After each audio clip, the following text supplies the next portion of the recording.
ये आकाशवाणी है।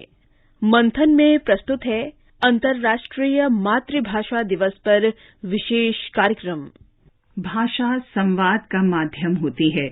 किसी संस्कृति को दर्शाने के लिए मातृभाषा का विशेष महत्व है।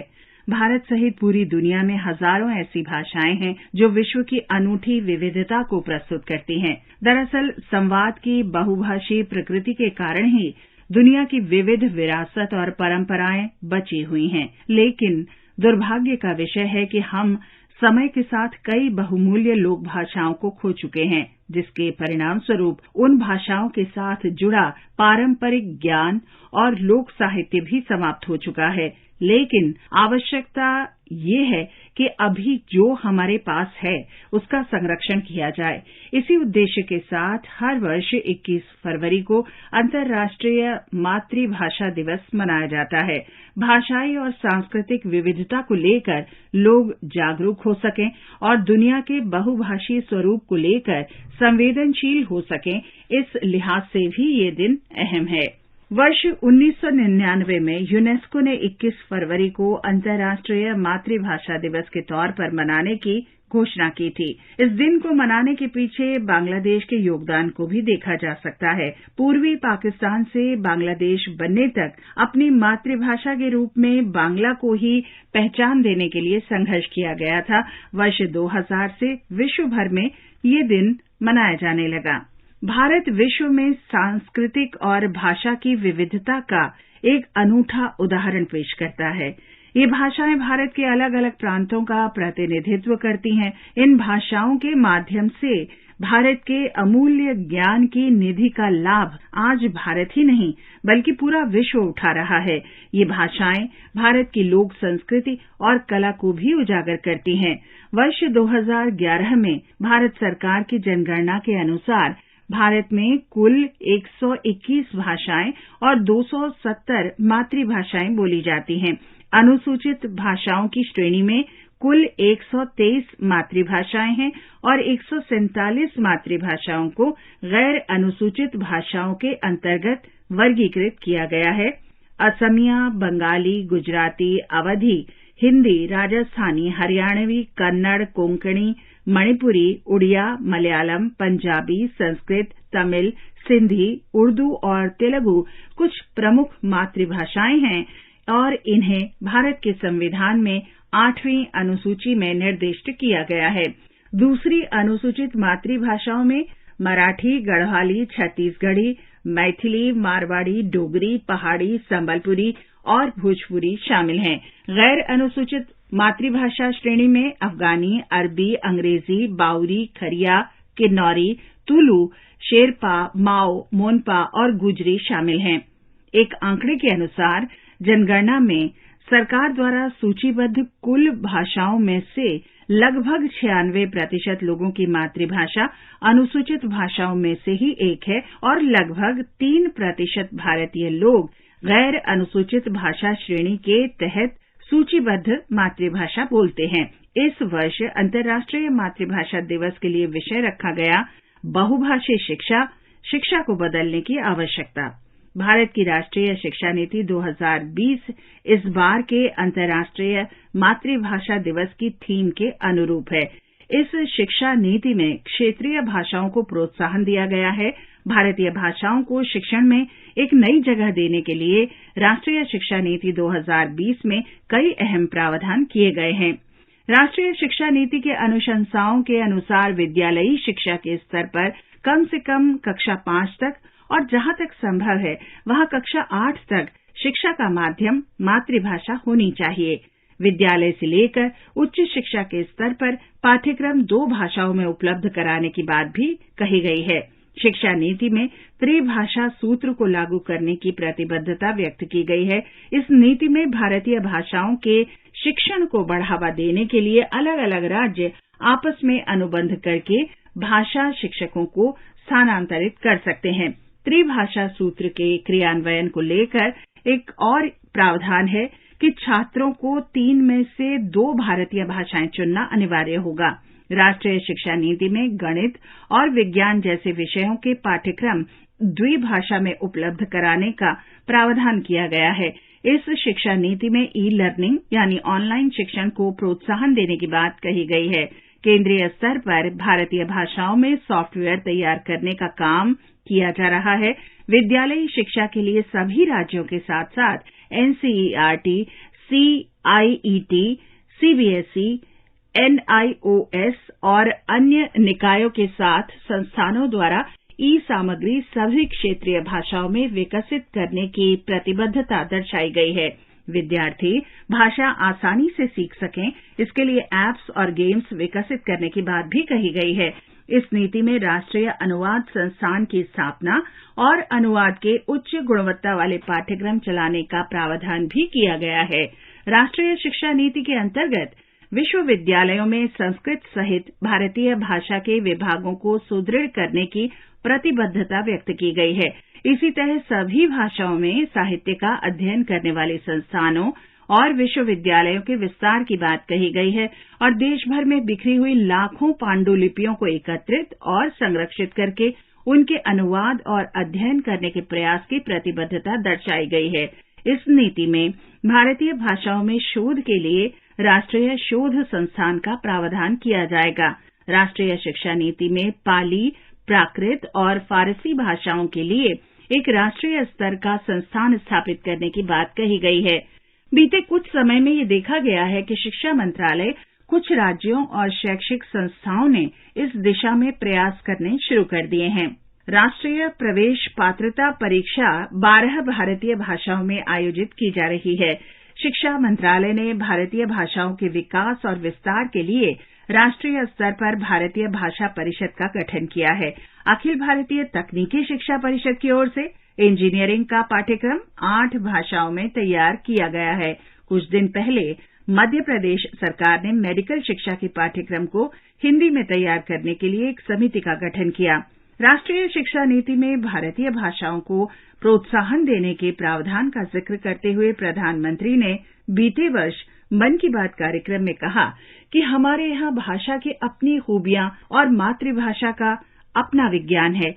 इस विज्ञान को समझते हुए ही राष्ट्रीय शिक्षा नीति में स्थानीय भाषा में पढ़ाई पर जोर दिया गया है। हमारे व्यवसायी पाठ्यक्रम भी स्थानीय भाषा में पढ़ाए जाएं, इसका प्रयास हो रहा है। आजादी के अमृतकाल में इन प्रयासों को मिलकर गति देनी चाहिए, ये स्वाभिमान का काम है। प्रधानमंत्री ने उनके बारे में भी कहा जो भारतीय भाषाओं और संस्कृति से सहज नहीं हैं। उन्होंने कहा कि आजादी के 75 वर्ष बाद भी कुछ लोग ऐसे मानसिक द्वंद्व में जी रहे हैं जिसके कारण उन्हें अपनी भाषा, अपने पहनावे, अपने खान-पान को लेकर संकोच होता है, जबकि विश्व में कहीं अन्य स्थानों पर ऐसा नहीं है। उन्होंने ऐसे लोगों को गर्व के साथ अपनी मातृभाषा को बोलने की सलाह देते हुए कहा कि भारत भाषाओं के मामले में इतना समृद्ध है कि उसकी तुलना ही नहीं हो सकती है।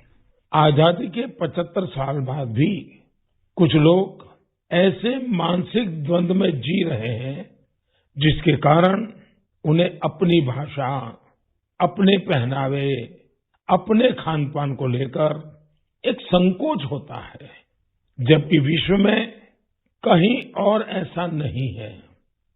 हमारी मातृभाषा है, हमें उसे गर्व के साथ बोलना चाहिए और हमारा भारत तो भाषाओं के मामले में इतना समृद्ध है कि उसकी तुलना ही नहीं हो सकती। हमारी भाषाओं की सबसे बड़ी खूबसूरती ये है कि कश्मीर से कन्याकुमारी तक, कच्छ से कोहिमा तक सैकड़ों भाषाएं, हजारों बोलियां एक दूसरे से अलग लेकिन एक दूसरे में रची बसी हुई है।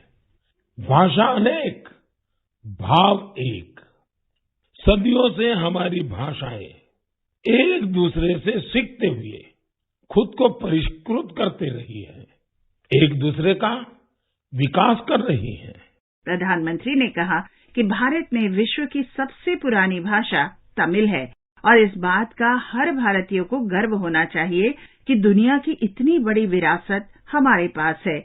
उसी प्रकार से जितने पुराने धर्मशास्त्र हैं, उसकी अभिव्यक्ति भी हमारी संस्कृत भाषा में है। हमें गर्व होगा कि 121 प्रकार की मातृभाषाओं से जुड़े हुए हैं और इसमें 14 भाषाएं तो ऐसी हैं जो 1 करोड़ से ज्यादा लोग अपनी रोजमर्रा की जिंदगी में बोलते हैं।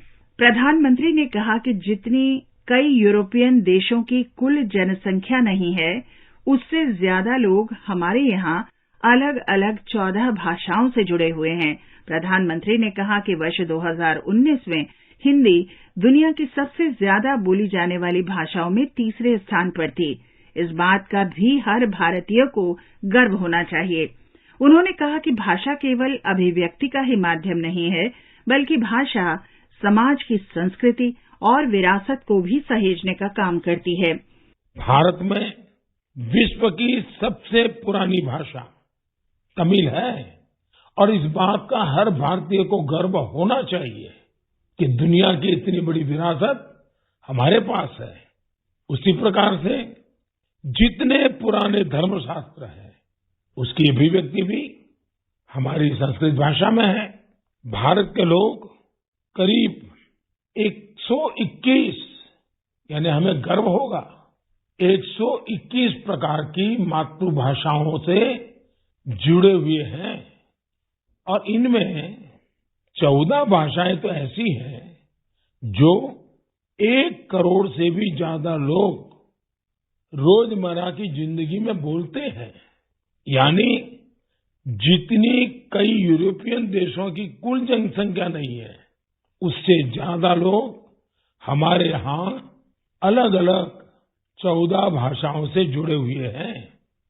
साल 2019 में हिंदी दुनिया की सबसे ज्यादा बोली जाने वाली भाषाओं में तीसरे क्रमांक पर थी। इस बात का भी हर भारतीय को गर्व होना चाहिए। भाषा केवल अभिव्यक्ति का ही माध्यम नहीं है, बल्कि भाषा समाज की संस्कृति और विरासत को भी सहेजने का काम करती है। केंद्रीय गृह और सहकारिता मंत्री श्री अमित शाह ने देशवासियों को अंतर्राष्ट्रीय मातृभाषा दिवस की शुभकामनाएं दी हैं। अपने संदेश में उन्होंने कहा, ये दिन अपनी मातृभाषा से जुड़कर उसे और अधिक समृद्ध करने के संकल्प का दिन है। जब व्यक्ति अपनी मातृभाषा को समृद्ध करेगा, तभी देश की सभी भाषाएं समृद्ध होंगी और देश भी समृद्ध होगा। अपनी मातृभाषा के अधिकतम उपयोग का संकल्प लें। आज का ये दिन हमें केवल अपनी मातृभाषा के प्रति जुड़ाव महसूस करवाने का ही अवसर नहीं है, बल्कि ये दिन हमें इस बात के लिए प्रेरित करता है कि हम दूसरी लोक भाषाओं को भी सीखें और उन भाषाओं का प्रसार करने में अपनी भूमिका निभाएं। केंद्र सरकार की एक भारत श्रेष्ठ भारत की पहल इसी प्रेरणा का एक उदाहरण है। इस पहल में विविध भारत की खूबी को एक सूत्र में पिरोने का प्रयास किया जा रहा है। इसमें अलग अलग भारतीय भाषाओं के बारे में आपसी समझ पर बल दिया जा रहा है। हाल ही में काशी तमिल संगमम का आयोजन किया गया था। इसमें काशी और तमिलनाडु की समृद्ध कला, संस्कृति और भाषा का समन्वय देखने को मिला था। ऐसे कार्यक्रमों से जुड़कर हम भारत की समृद्ध भाषाई विरासत को बचा सकते हैं, क्योंकि ये एक चिंताजनक तथ्य है कि बीते समय में हमने कई भारतीय भाषाओं को खोया है। यूनेस्को के अनुसार विगत 50 वर्षों में 197 भारतीय भाषाएं लुप्त प्राय हो चुकी हैं। एक भाषा के समाप्त होने से उस भाषा को बोलने वालों की सभ्यता, कला, संस्कृति और ज्ञान की भी समाप्ति हो जाती है। इसलिए अंतर्राष्ट्रीय मातृभाषा दिवस के अवसर पर हम अपनी भाषाओं के संरक्षण की भावना का संचार करें। अभी आप सुन रहे थे अंतर्राष्ट्रीय मातृभाषा दिवस पर विशेष कार्यक्रम। ये कार्यक्रम आकाशवाणी के समाचार सेवा प्रभाग द्वारा प्रस्तुत किया गया। इसे आप हमारे mobile app news on AIR और YouTube channel news on AIR official पर भी सुन सकते हैं। इस कार्यक्रम के संबंध में अपनी प्रतिक्रिया आप हमें ईमेल कर सकते हैं। पता है airnsdtalks@gmail.com। ये कार्यक्रम फिर से सुनने के लिए लॉग ऑन करें हमारी वेबसाइट newsonair.gov.in।